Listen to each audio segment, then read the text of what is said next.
Bienvenue à tous et à toutes. Erev Tov ou Mevorach.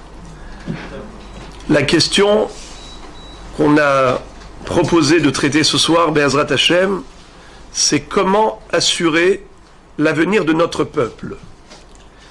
Force est de constater que Am Israël a été de tous les temps poursuivi et persécuté. L'antisémitisme a été le compagnon de son histoire, n'est-ce pas? Presque sans répit, dans chaque génération.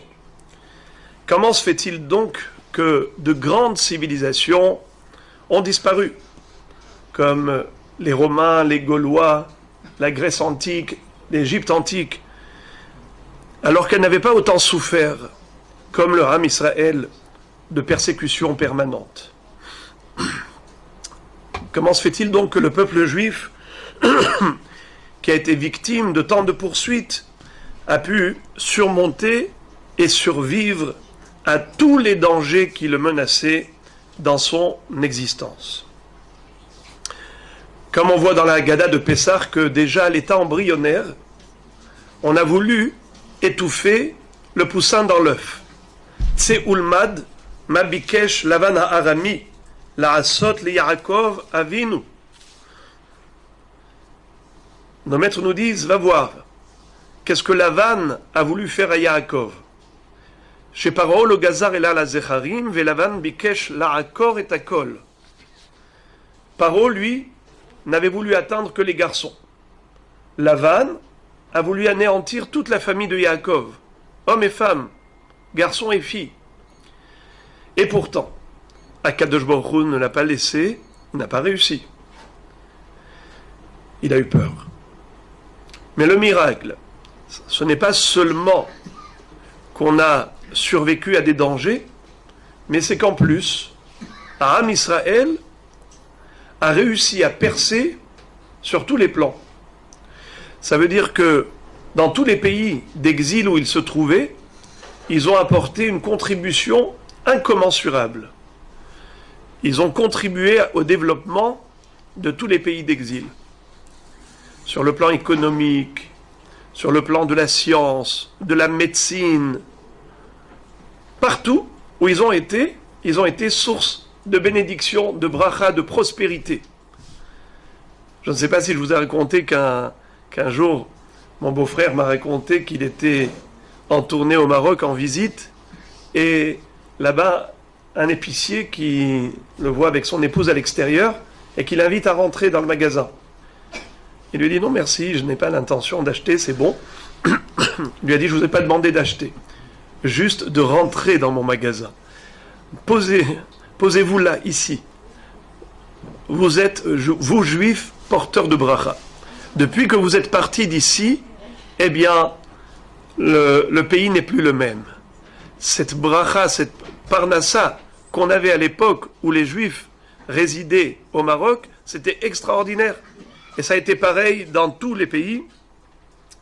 Comme dit le pasuk, ve'af gamzot bihyotam be'eretz oyvehem lo me'astim ve'lo ge'altim lechalotam lehafer beriti itam ani Hashem Elohem. Akadosh Baruch Hu dit, même dans les pays d'exil, dans les quatre coins du monde, je ne les ai jamais abandonnés. J'étais toujours là à leur côté pour les soutenir. À plus forte raison aujourd'hui, grâce à Dieu, Israël est à la pointe du high-tech à tous les niveaux de la science. Aujourd'hui même, ils exportent, ils revendent leurs produits. C'est tellement apprécié dans le monde entier. Donc, tout cela, ça fait partie du miracle de l'existence juive. Donc, non seulement que ceux qui ont cherché à les éradiquer n'ont pas réussi, mais bien au contraire, Am Israël s'est développé à une allure vertigineuse partout. Alors cette question, c'est un petit peu la question de Moshe Rabbeinu. Moshe Rabbeinu se pose la question. Il voit dans sa vision un buisson ardent, flamboyant, et pourtant ne se consumait pas dans ses flammes. Et là, il se pose la question, Madoua loiv'ar asene, asene boer ba'esh, ve asene enenu ukal. Le buisson est saisi par les flammes et il est toujours là présent. Le Midrash va dire que le buisson représente le peuple juif. C'est un petit arbuste, un petit arbre. Ce n'est pas un cèdre. On est minoritaire par rapport à la population mondiale. Et donc comment est-ce possible que ce petit peuple, tellement persécuté et poursuivi par autant de prédateurs, une petite brebis poursuivie par 70 loups, et elle est là présente. Comment comprendre ce miracle? Comme je disais, qu'ils ont réussi à atteindre des hauts niveaux partout. Regardez les prix Nobel. Les prix Nobel.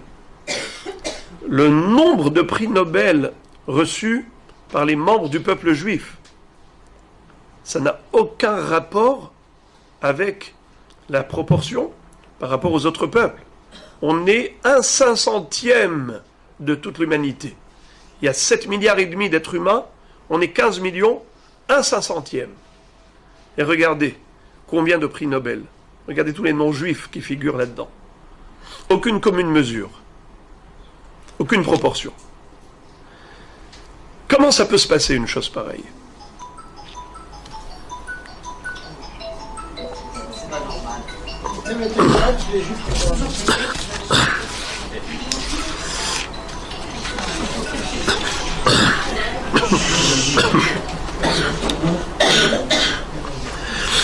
À ce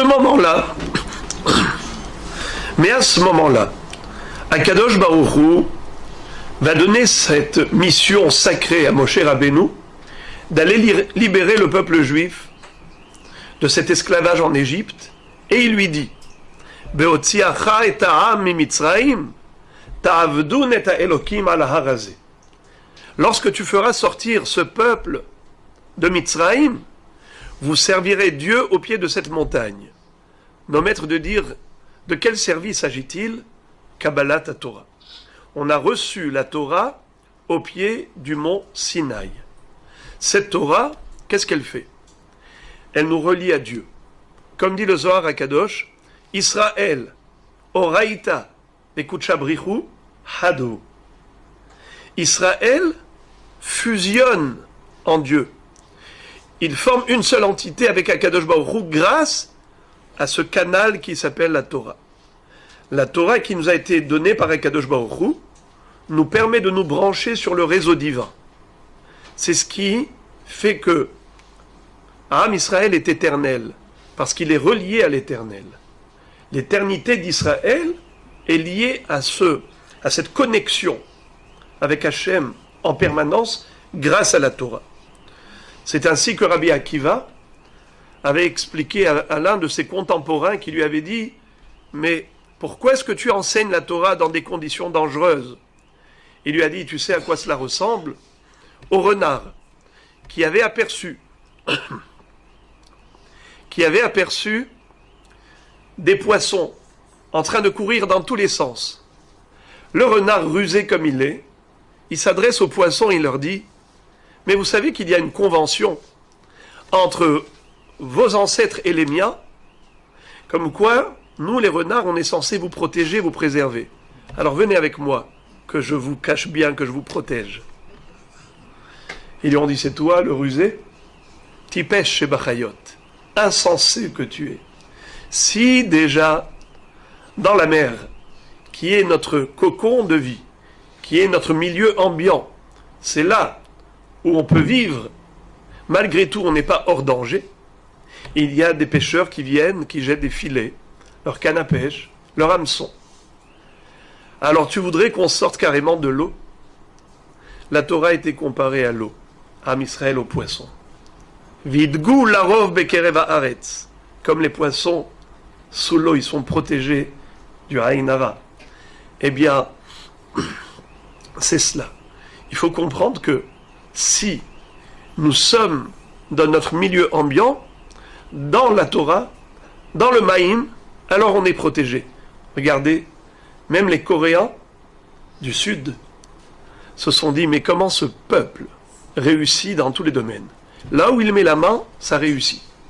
Regardez aujourd'hui, sur le plan militaire, Israël, ce qu'Israël a développé comme arme de protection, la kippa de Barzel et autres, des choses incroyables. Eh bien, les Coréens ont décidé que certainement, le peuple du livre, le peuple de la Torah, doit sa chokhma, doit sa supériorité à la Torah. Eh bien, si c'est ainsi, ils ont traduit la Gemara, le Talmud, le Chasse, en coréen. N'est-ce pas? Quelqu'un m'a dit c'est normal, ils sont Baal Corée. Donc, c'est ce qui explique le fait que le peuple juif a pu surmonter et survivre à tous ces dangers depuis la veille des temps. Donc, il était en galoute, en Bavel, en Babylonie, après la destruction du premier temple. Paras ou Madaï, lorsque Haman Aracha avait tenté de mettre fin à l'existence juive. Il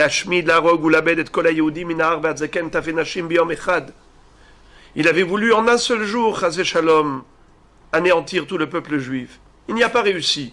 Pourquoi? Le peuple juif a tout de suite compris que son abri, son refuge, sa survie, c'est Akadosh Baruch Hu. Ils ont fait Teshuvah. Ils sont revenus vers la Torah. Après ça, on a eu le deuxième temple qui a été détruit. On est à nouveau en exil. Et alors après, malheureusement, Israël se retrouve confronté aux croisades, à l'inquisition en Espagne, à la période des pogroms terribles, et dans les quatre coins du monde. Et en le dernier siècle, la chose la plus horrible, la Shoah, 6 millions de Juifs. L'intifada, ça ne s'arrête pas. Aujourd'hui, l'Iran, qui veut absolument se munir de l'arme nucléaire pour essayer Chas Shalom, n'est-ce pas? Comme il se tarde de dire qu'ils veulent rayer Israël de la carte et ainsi de suite. Tout cela, on l'apprend dans la Haggadah de Pessah. Vehi she'amda la'avoteinu velanu shelo echad bilvad amad aleinu lechalotenu ela bechol dor vador omdim aleinu lechalotenu ve'hakadosh baruch hu matzilenu miyadam. Dans toutes les générations, il y en a eu des ennemis farouches, mais Hakadosh Baruch Hu nous a toujours protégés, nous a toujours préservés. Quel est donc le vrai danger? Le vrai danger, c'est celui de se faire soi-même ce que les goïms n'ont pas réussi à faire. C'est-à-dire, eux, ils ont voulu porter atteinte au physique du peuple juif, éradiquer l'existence juive. Mais ils n'ont pas compris que tant que nous préservons notre identité, tant que notre judaïsme est vivant, est en vigueur, et que nous le pratiquons, eh bien, nous avons une assurance vie. Nous avons une garantie de pérennité. Mais à quel moment il y en avait eu qui ont compris notre secret? C'était à l'époque de Hanouka. Les Yévanim, les Grecs, qu'est-ce qu'ils avaient essayé de faire? Non pas de nous tuer, mais de nous imposer, de nous détourner d'Hachem, de sa Torah, de ses mitzvot. Les shakeham toratecha ou les ha'avira mechuker etzonecha. Ce qu'ils avaient voulu, c'est nous faire oublier la Torah.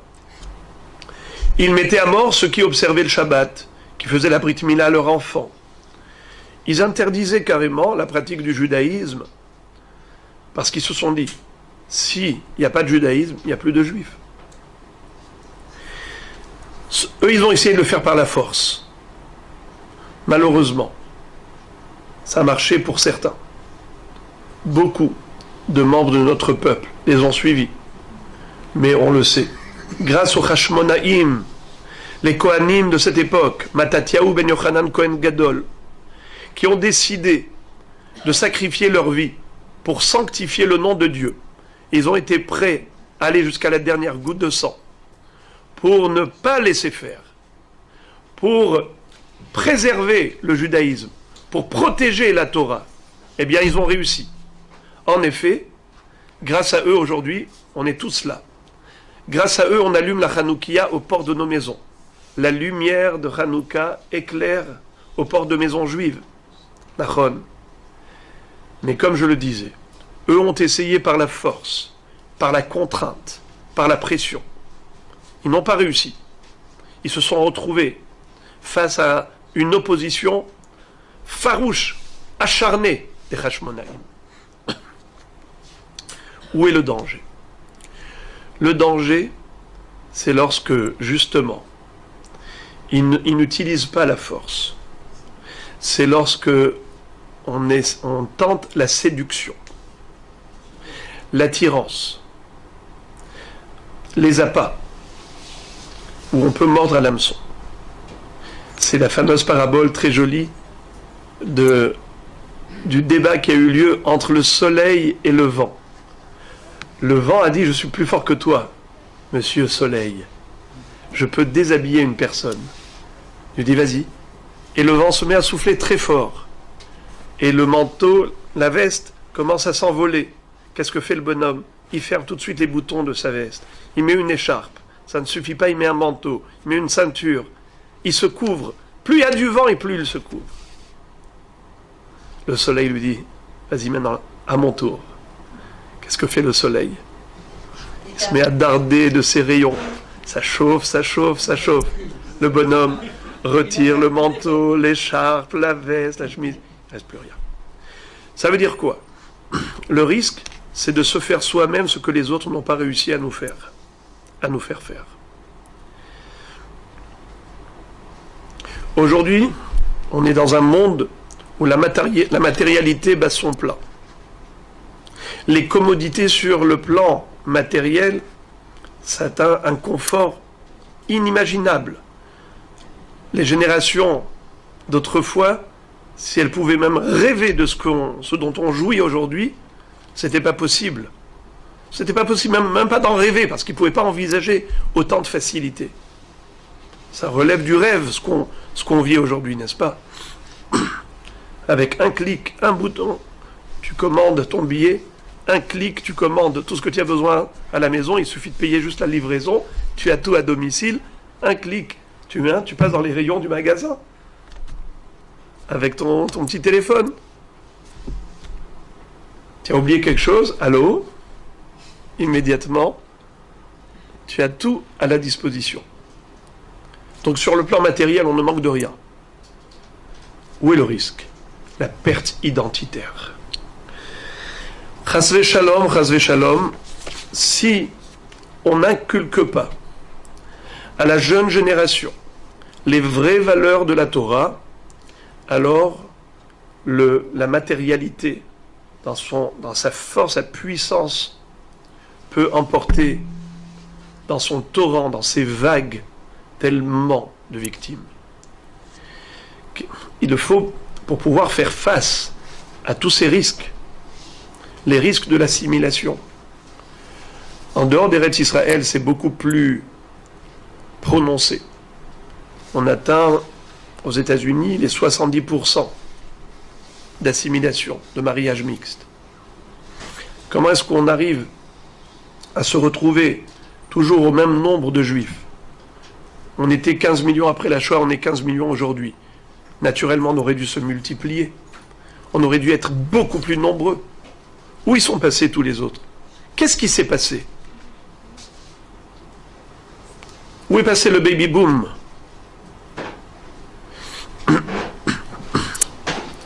Ceux qui se sont crus malins en voulant réformer, libéraliser la Torah, tous ces mouvements-là, ils s'autodétruisent, ils détruisent le peuple juif. Parce que ces gens qui n'ont plus de valeur, eh bien, petit à petit, qu'est-ce qu'ils vont faire? Ils vont réinventer leur religion, leur Torah. La Torah à leur façon. Tout ce qui les gêne doit être retranché. Il n'est plus question de rester authentique, fidèle à cette échelle de valeur ancestrale. Il faut maintenant donner une nouvelle couleur, une nouvelle allure au judaïsme. Son propre judaïsme, qu'on aura inventé.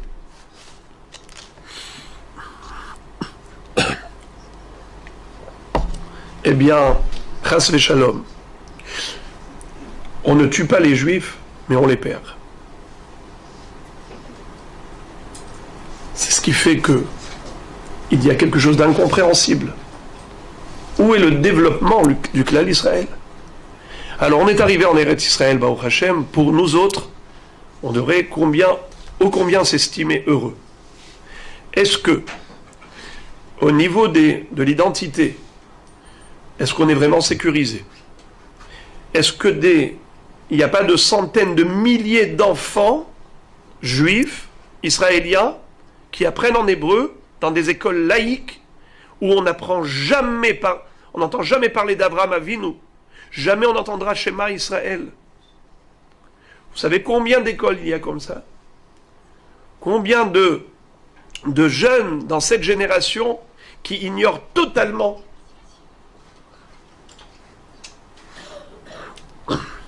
la richesse de la Torah?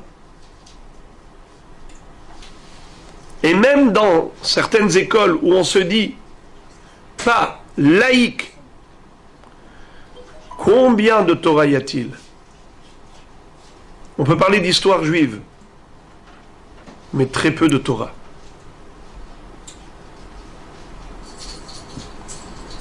Très très peu d'heures de Torah, même dans des écoles qui se disent religieuses. Où va-t-on comme ça? C'est là le risque d'élever une nouvelle génération où on aura un peuple juif qui peut être déjudaïsé, tout en parlant en hébreu. C'est là l'erreur, c'est là la tromperie, c'est qu'on parle hébreu et qu'on fête et on célèbre des fêtes. On va parler de Shavuot, mais qu'est-ce que représente Shavuot pour eux? Il n'y a qu'à voir les publicités. Quand on vous invite à des fêtes de Shavuot nationales, ce ne sont plus que des symboles. On ne parlera pas de Matan Torah. On ne parlera pas du contenu de ce que représente pour nous la fête de Shavuot. Un corps sans âme. Comment assurer l'avenir de notre peuple? Et c'est là où j'en viens à l'essentiel. Au moment où Dieu nous a proposé la Torah, eh bien il nous a réclamé des garants. Un peu comme quelqu'un qui veut prêter de l'argent, il demande une caution. Alors le peuple juif a dit, Banenu arevim lanu, nos enfants sont nos garants. Mais avant cela, ils avaient proposé leurs ancêtres. Avraham, Yitzhak et Yaakov. Akadosh Baruch Hu a dit, Arvach, les Arvat Sarich. Vos garants eux-mêmes ont besoin de garants. Mais lorsqu'on a proposé à Dieu les enfants d'Israël, Akadosh Baruch Hu dit ça, j'accepte. Maintenant, je vous donne la Torah. Comme il est écrit dans le psaume, Mi pirolelim veyonkim isad taroz. C'est sur la bouche des nourrissons que tu as fondé ta force, la Torah. Hashem oz le amoiten. Mi pirolelim veyonkim. La bouche des jeunes enfants et des nourrissons. C'est là-dessus que Akadosh Baruch Hu s'est basé pour donner la Torah. On ne comprend pas ce midrash pour deux raisons. Premièrement, Akadosh Baruch Hu, il veut nous donner la Torah. Alors pourquoi il nous demande une caution? Si c'était nous qui étions demandeurs, alors on comprend. Deuxièmement, il n'accepte pas nos ancêtres. Comment cela? Mais on parle d'Abraham, Yitzhak et Yaakov. Troisièmement, comment est-ce qu'il peut accepter une garantie de bébé? Imaginez-vous, je vais à la banque, je demande au banquier s'il veut bien me prêter 1 million de shekels pour acheter un appartement. Alors il me dit, vous avez une caution? Je lui dis, je lui amène comme ça un milliardaire. Il me dit, non, ça ne me suffit pas. Alors je lui dis, qu'est-ce que vous voulez? Il dit, il faudrait que votre petit de 2 ans et demi vienne signer, comme quoi il se porte garant. N'importe quoi. Alors, comment peut-on comprendre que si nos patriarches n'étaient pas suffisants comme garantie, comment nos enfants le sont? Réponse. Quand Akadosh Baruch Hu a voulu donner la Torah, il a attendu d'abord 2448 ans, n'est-ce pas? Depuis la création du monde. 26 générations s'étaient écoulées. Toutes ces générations qui n'avaient pas encore reçu la Torah n'avaient aucune raison d'exister. Comment se fait-il qu'ils ont quand même survécu? Eh bien, Olam Chesed Ibané. Dieu les a comblés à toutes ces générations que par son Chesed, sa bonté gratuite. Pour ça qu'il y a écrit 26 fois Ki le Olam Hasdo, car sa bonté est éternelle. Hodou Lashem Ki Tov, Ki le Olam Hasdo, Hodou l'Eloya Elohim, Ki le Olam Hasdo, Hodou la Adonai Adonim, Ki le Olam Hasdo, 26 fois. Car il y a eu 26 générations qui n'avaient pas reçu de Torah. Moshe Rabbeinu, en sortant d'Égypte, leur donne la Torah qu'il reçoit d'Akadosh Baruch Hu, c'était la 27e génération.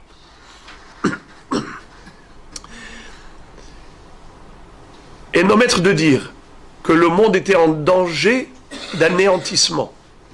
Akadosh Baruch Hu a dit au cosmos, le monde, tu ne tiens que grâce à la Torah. Si mes enfants l'acceptent, eh bien, tu seras maintenu en existence. Si les Bnei Israël disent, on ne veut pas de cette Torah, eh bien, le monde tout entier sera réduit au néant. C'est pour ça qu'il est écrit, Yom Hashishi, Vaichulu Hashamaim ve'haaretz vechol tsevaam.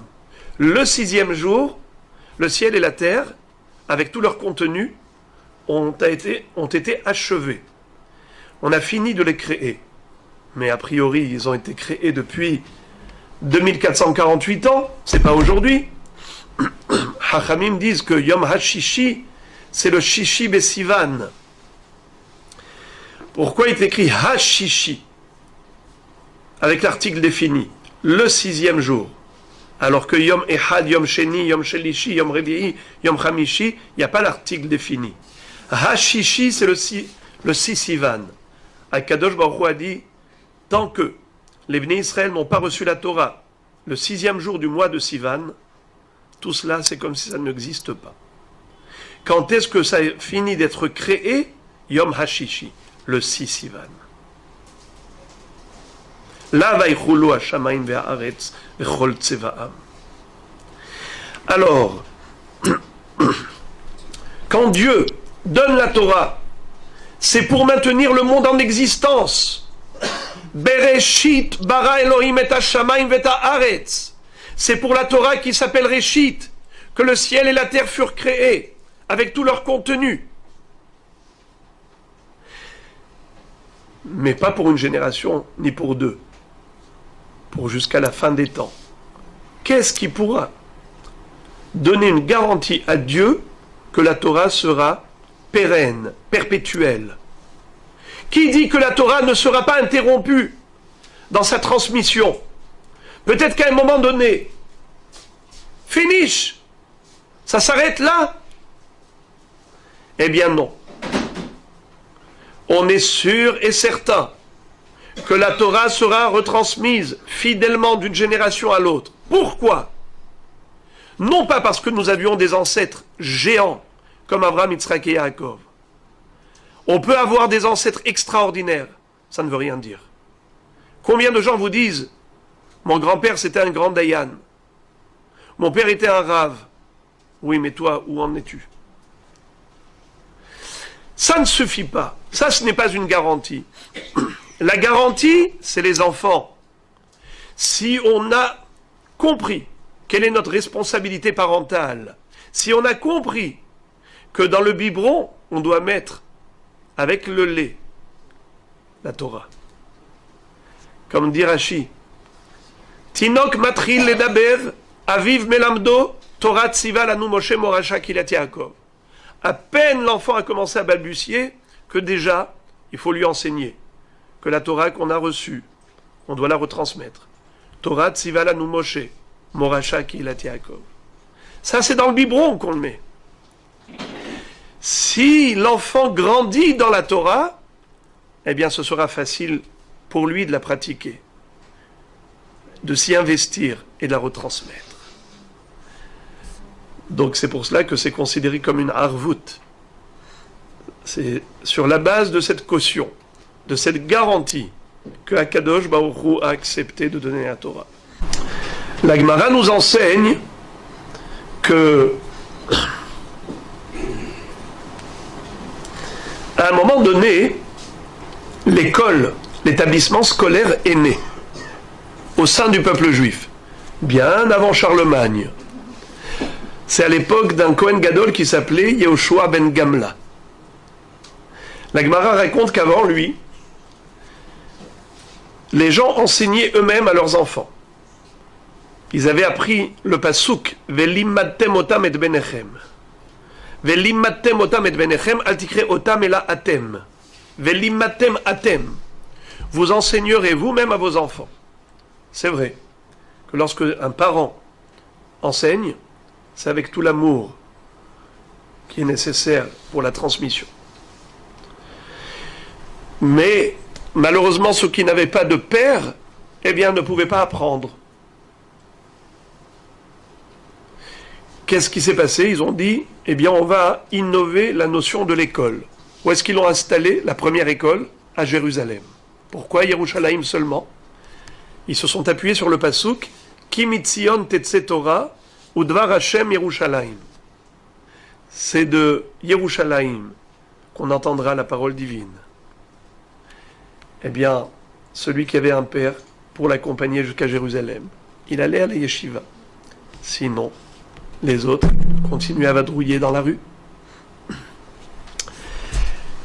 À un moment donné, ils ont compris qu'il fallait un peu plus d'établissements scolaires. Ils en ont mis dans chaque région, mais pas dans chaque ville. Et même dans chaque région, on accueillait les enfants qu'à partir de l'âge de 15-16 ans. Son caractère étant déjà forgé, dès que son professeur le grondait, le cadrait, eh bien tout de suite, il envoyait tout balader, il se sauvait. Yehoshua ben Gamla est arrivé, il a dit, dans chaque ville, il doit y avoir des écoles. Et ce n'est pas à l'âge de 15 ans, 16 ans qu'on va commencer à recruter. C'est depuis l'âge de 6-7 ans. Lorsque l'enfant est encore jeune, lorsque l'arbuste est encore tendre, c'est là que tu peux lui mettre un tuteur pour qu'il pousse droit. Aujourd'hui, comme je le disais, il y a à boire et à manger dans l'éducation. Il faut prendre conscience que nous, génération d'adultes, on a une responsabilité par rapport à l'avenir de notre peuple. Si im en gdaim en tiashim, s'il n'y a pas de petites brebis, s'il n'y a pas de petites chèvres, des chevreaux, il n'y aura pas de boucs. Ça veut dire que si on ne comprend pas que les enfants c'est la chose la plus précieuse et qu'on se doit de soutenir des écoles qui ont pour vocation d'inculquer les vraies valeurs en restant fidèles à notre transmission, notre héritage, eh bien, chas v'shalom, le futur est en danger. Non pas physiquement, mais sur le plan identitaire. Avraham Avinu a été appelé l'aimé de Dieu. Si je vous posais la question, une devinette, pourquoi Dieu a appelé Avraham Ohavi? Avraham Ohavi. J'aime Avraham. Pourquoi? Qu'est-ce qu'a fait Avraham? Allez, donnez-moi vous une réponse, s'il vous plaît. Le chesed. Bravo. Le chesed. Il a fait beaucoup de chesed. Alors, on aurait pu imaginer que Avraham, pourquoi Dieu l'a aimé? Parce que Chesed, l'Avraham, il a ouvert sa tente aux 4 points cardinaux pour accueillir tous les passants. Ce n'est pas ce que Dieu va dire. Encore une autre raison, peut-être. Hein?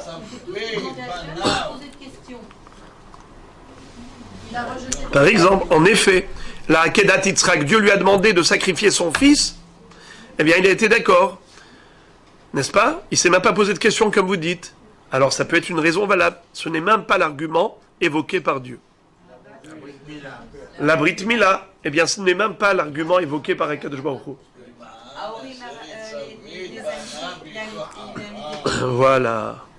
Il est écrit dans le Passouk. Les Ma'an Asher Yetzave et Banav Ve'et Beto Aharav Ve'shameru Derech Hashem La'asot Tzedaka ou Mishpat. Qu'est-ce que ça veut dire? Akadosh Baruch Hu va dire Avraham Avinu, lui, il prend à cœur l'éducation. C'est pour lui la valeur primordiale.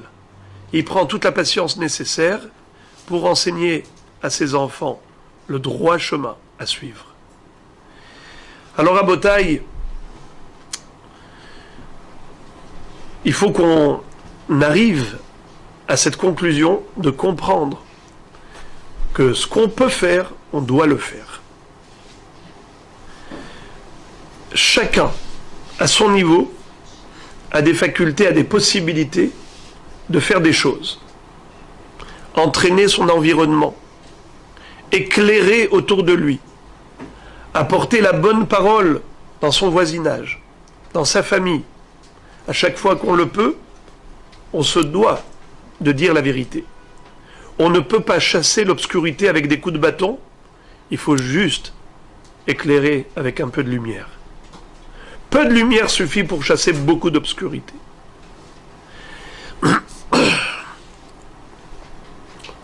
On a, Baruch Hashem, eu comme projet d'ouvrir une école ici à Natania, et c'est dans ce but, dans cet objectif, de permettre une transition pour les Olim Chadashim, de pouvoir s'intégrer dans le monde israélien, mais dans les meilleures conditions possibles. Ça veut dire que il y a un choc de culture et parfois de mentalité qui fait que on perd beaucoup de plumes. Des enfants qui n'arrivent pas à s'intégrer convenablement dans des échecs scolaires, c'est ce qu'il y a de mieux à faire pour perdre Hasvé Shalom l'engouement de l'enfant. L'enfant perd le goût aux études. Et donc, automatiquement, le chemin vers le monde négatif est très court. Si on ne donne pas à un enfant toutes les chances de réussir sa scolarité, alors Hasvé Shalom, c'est comme si on le poussait à aller vers le contraire. Et ici, on le sait, que les attractions sont nombreuses.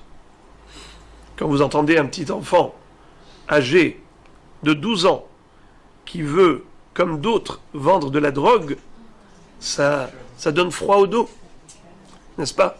Mais ça, c'est un parmi tant d'autres. Il y a des parents qui sont complètement perdus.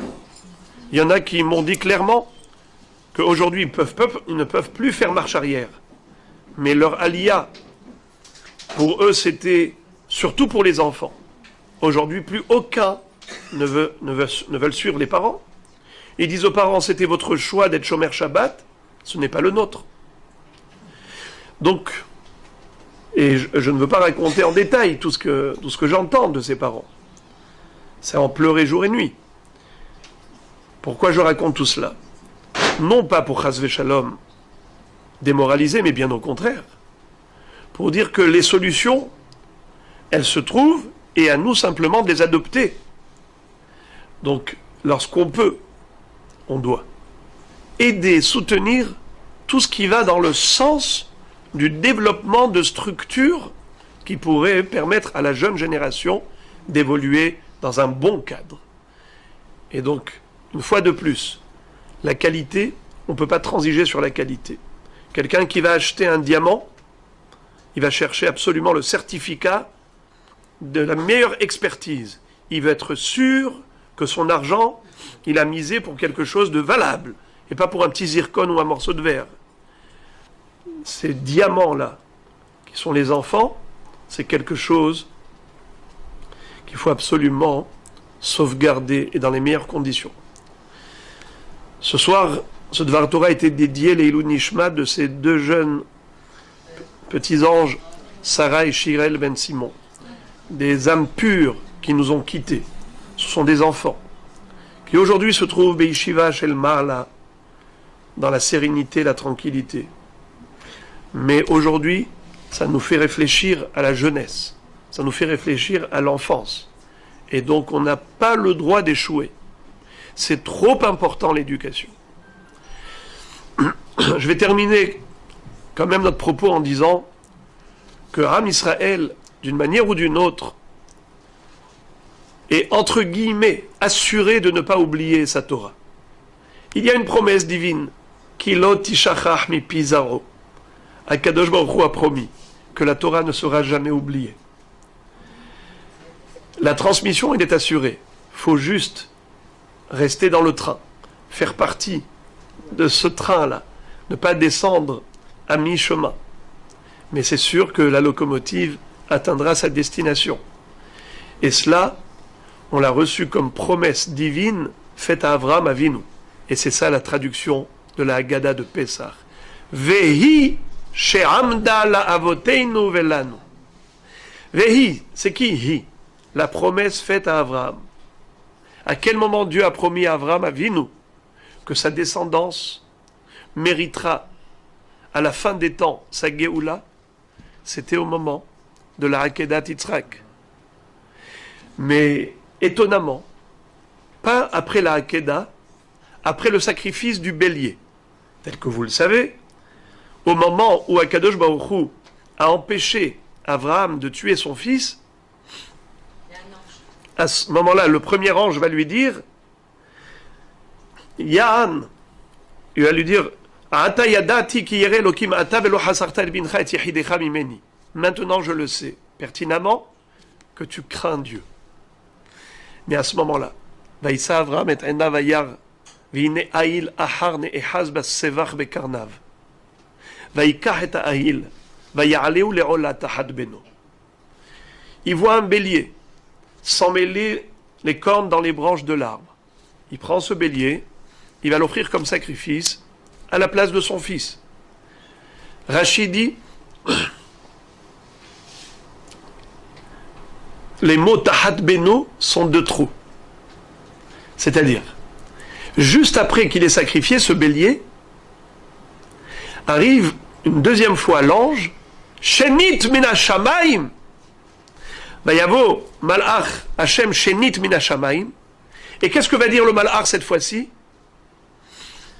Ya'an asher asita tadavar hazeh velo hasarta bincha et yechidecha mimeni, ki barecha barechecha ve'arba arbe et zaracha, kechochve hashamayim vechachol asher al sefatayam, ve'irash zaracha et sha'ar oivav. Qu'est-ce que ça veut dire? Il lui dit maintenant, comme tu as fait cette chose-là, et tu n'as pas épargné ton fils, eh bien, toutes les brachot seront pour toi et ta descendance. Et le Ramban Nachmanide de dire, Vezot avtacha bageoula ha'atida lanu. Là, Kadosh Baruch Hu a promis à Avraham la geoula atida, la rédemption finale. Veivticho shelo yechale shum het et zaro. Il lui a promis qu'aucune faute ne pourra entraîner l'extermination d'Israël. Et la question qu'on va se poser, c'est pourquoi il a attendu qu'il sacrifie le bélier. Pourquoi toutes ces promesses d'éternité d'Israël n'ont pas été données après que Avraham ait mis son fils Yitzhak sur l'autel? Depuis le début, il fallait lui dire ça. Tu as été prêt à sacrifier ton fils. Eh bien, tu mérites tout. Réponse. Rachid dit sur ces deux mots. Tahat Beno, à la place de son fils. Pourquoi est-ce que la Torah a souligné à la place de son fils? Mais c'est évident, puisqu'il y avait son fils qui était sur l'autel et maintenant il a sacrifié le bélier, donc forcément le bélier c'est à la place de son fils. Rachid dit que chaque action, chaque opération qu'a faite Avraham, la shrita du bélier, le dépouillage de la peau du bélier, le dépeçage de ses membres, la combustion du bélier sur l'autel, écoutez ce qui va se passer, il va dire à Kadosh Baruch Hu, considère que c'est mon fils Yitzhak que je suis en train de sacrifier. Il n'a pas dit bon débarras. Merci Hachem, tu ne veux pas de mon fils Yitzhak, superbe. Vite, il prend le bélier. Non. Il a montré à Dieu qu'il ne cherchait pas à fuir les mitzvot, qu'il aimait à faire plaisir à Hachem. Et donc il lui dit, ce bélier, en réalité, j'étais prêt à sacrifier mon fils pour toi. Et quand maintenant je fais cela au bélier, c'est comme si c'était à mon fils. Et donc je te demande une chose. La cendre de ce bélier considère que c'est la cendre de Yitzhak, mon fils. Et donc, ma descendance ne l'abandonne jamais. Hachem ir'e, Asher ye'amer hayom behar Hashem yira'e. Avraham Avinu va dire, Hachem ir'e, Dieu voit la cendre de mon fils Yitzhak. Et grâce à cela, dans toutes les générations, dans toutes les situations, où Israël a été menacé, Akadosh Baruch Hu se souvient de la Hakedat Yitzhak. Et la question est de savoir pourquoi aucune faute ne peut entraîner l'extermination d'Israël. Parce que aucun ben Israël ne se noie totalement dans la faute. Il y a en nous une Neshama Kedosha. Il y a en nous une étincelle tellement pure, tellement sacrée, tellement sainte, qui fait que même si chas v'shalom, on se noie et on patauge dans la faute, il y a dedans une étincelle d'Avraham Avinu. Cet amour qu'a exprimé Avraham Avinu à l'égard d'Akadosh Baruch Hu, c'est quelque chose d'héréditaire. Car l'amour, c'est héréditaire. Cette flamme ardente, ce feu de l'amour qu'avait Avraham Avinu pour Hachem, c'est quelque chose qui nous a laissé comme patrimoine génétique. On a hérité de lui cette ahava. Et donc même si, chas shalom, on s'écarte à droite, à gauche, à droite, à gauche, mais un juif peut toujours faire teshuva. Et les Bnei Israël feront teshuva tôt ou tard. Je terminerai avec cette histoire de la Gemara. La Gemara raconte qu'il y avait un homme qui a offert des portes au Beth Amikdash, des portes de cuivre au Beth Amikdash. Cet homme s'appelait Nicanor. Et ces deux portes de cuivre du Beth Amikdash, elles n'ont jamais été échangées, même lorsqu'on avait changé toutes les portes de cuivre et qu'on avait placé des portes en or lorsqu'on s'était enrichi à l'époque du deuxième temple. Mais ces portes-là de cuivre, on ne les a pas touchées. Pourquoi? La Gemara explique Mipene Hanes Shenaasa Bahem. Parce qu'il y a eu un miracle qui a eu lieu avec ces portes. C'était quoi le miracle? Lorsque cet homme, Nicanor, est parti en Alexandrie, en Égypte, il a fait fabriquer 2 grandes portes de cuivre, très très belles, faites dans les règles de l'art, des artisans qui étaient très compétents. Et quand il est revenu comment? En bateau. Il a fait transporter ces portes de cuivre dans le bateau. Mais chemin faisant, le bateau a failli faire naufrage. Il y a eu une tempête très forte qui a soufflé et le bateau était en danger. Alors le capitaine va dire il faut alléger le poids du bateau. Alors tout le monde a focalisé le regard, tout le monde a focalisé son regard sur les portes. C'était les choses les plus lourdes qu'il y avait là-bas. Ils ont pris une porte, ils l'ont jetée à l'eau. Mais la tempête souffle toujours et tout le monde est en danger. Le capitaine va dire on n'a pas le choix, il faut jeter la deuxième porte. Nicanor s'accroche à sa porte et il dit si vous la jetez, vous me jetez avec. À ce moment-là, Akadosh Baruch Hu va radoucir la mer et la tempête s'est calmée et le bateau a repris sa vitesse de croisière. Ils arrivent à bon port et à ce moment-là, tout le monde descend heureux. Il y en a un seul qui pleure, c'est Nicanor, qui pleure pour la première porte.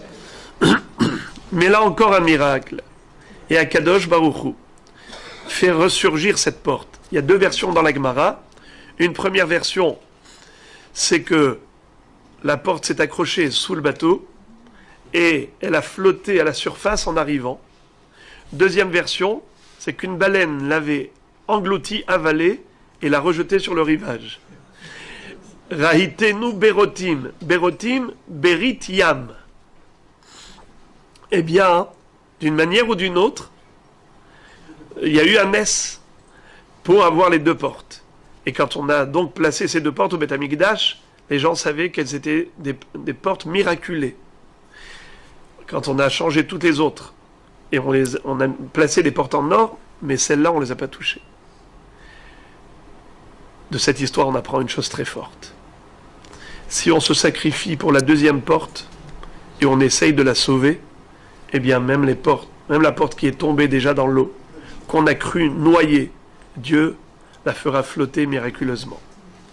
Si nous on essaye de s'occuper de l'avenir de notre peuple, de s'occuper de la jeune génération, et on essaye chacun à son niveau de faire le maximum pour permettre la retransmission du flambeau de la Torah aux générations suivantes, eh bien, on peut être sûr que Kadosh Baruch Hu n'aura aucune difficulté pour nous ramener l'ensemble du clan d'Israël dans son intégralité, comme il est écrit, Ki lo idach mimcha nidach, imiye nidachacha biktseh hashamayim, misham yikabetzcha Hashem Elokecha, ou misham yikachecha. Même si tu t'es retrouvé excentré, perdu au lointain, au bout du monde, de là-bas, Kadosh Baruch Hu ira te chercher pour te ramener en terre sainte et pour reconstruire le Beth Amikdash et pour une rédemption finale pour l'ensemble du clan Israël, Kenny Ratzon. Toda Rabba.